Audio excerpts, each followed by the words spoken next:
മിഥുൻ കേസി. ആ പ്രമോദ് മാഷെ, എത്ര കാലായി മാഷെ കണ്ടിട്ട്.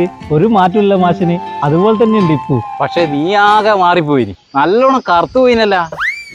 ഇതെന്തൊരു കോലായി ഇതിന്റെ. അതെല്ലാം പോട്ട്, വേറെ എന്തുണ്ട് വിശേഷം? മാഷെ പോലത്തെ ഞാനിപ്പോ ഒരു അധ്യാപകനാ മാഷെ.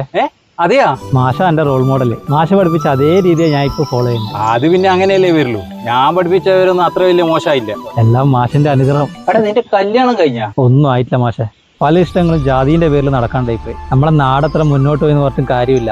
ജാതിന്റെയും മതത്തിലും പേരിലുള്ള വേദരിവ് അതൊരിക്കലും മാറൂല, കല്യാണ കാര്യത്തിൽ പ്രത്യേകിച്ചിട്ട്. നിനക്ക് അഞ്ജനേനെ ഓർമ്മയില്ല? 10 ബി പഠിച്ച ഒരു അഞ്ജന എസ്. അതെന്ത് ചോദ്യാ മാഷെ, അതെല്ലാം നമുക്ക് മറക്കാൻ പറ്റുമോ? പണ്ട് ഞാൻ ടോയ്ലറ്റിന്റെ ബാക്കിൽ ഓക്ക് ലവ് ലെറ്റർ കൊടുക്കാൻ പോയതും മാഷ എന്നെ പൊക്കിയതും എൻ്റെ ഈ ചന്തി അടിച്ച് കഷ്ണാക്കിയതും ഒന്നും എനക്ക് മറക്കാൻ പറ്റില്ല മാഷെ. കഴിഞ്ഞ ദിവസമാണ് ഞാൻ അറിഞ്ഞത് ഓളെ അച്ഛൻ മരണപ്പെട്ടത്. ഭയങ്കര കഷ്ടമായി പോയി മാഷെ.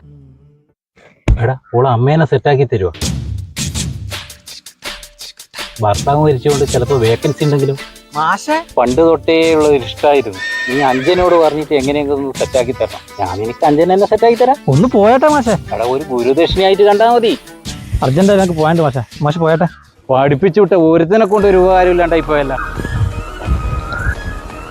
ഈ ഒരു കാര്യത്തിൽ മാത്രം കുട്ടിയെന്നില്ല, മാഷെന്നില്ല, പ്രായവും ഇല്ല, ജാതിയും ഇല്ല, മതവും ഇല്ല.